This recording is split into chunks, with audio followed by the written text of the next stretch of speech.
Despite losing to undefeated boxing legend Floyd Mayweather Jr. this past August, UFC lightweight champion Conor McGregor is bigger than ever.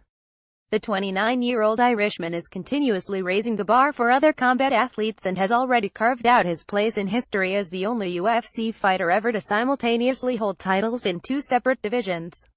As McGregor makes his journey back to the octagon, so does his ability to produce great moments in combat sports. According to one powerful voice in the mixed martial arts MMA community, McGregor is a once-in-a-lifetime type of fighter who has already proven to be better than the rest.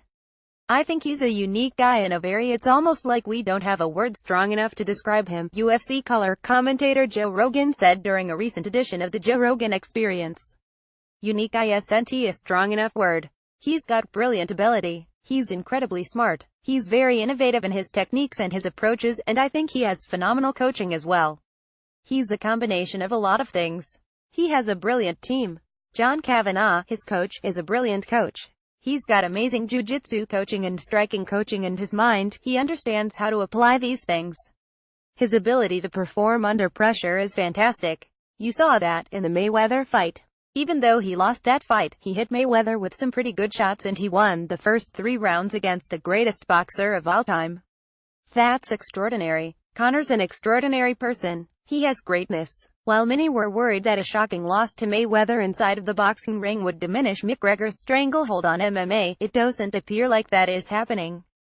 Even though Mayweather started notorious with a vicious 10th-round TKO, McGregor landed enough shots in the boxing superfight to turn his biggest doubters into intrigued fans. I don't think it hurts his stock in any way. I think it elevates him, Rogan said. His next fight in the UFC, whoever it will be probably the biggest fight in UFC history, especially if it's Nate Diaz, because Nate Diaz is a huge name. If Nate Diaz and him decide to do it one more time, I think that will be the biggest fight ever in the history of the sport, because I think Conor has eclipsed the sport, largely. He's the biggest combat sport athlete not just of today, but ever. There's no one like him. At this point, McGregor is in control of his own future. If he does decide to take on Nate Diaz for a trilogy fight, then it would certainly produce some of the biggest numbers in UFC history, if not the biggest.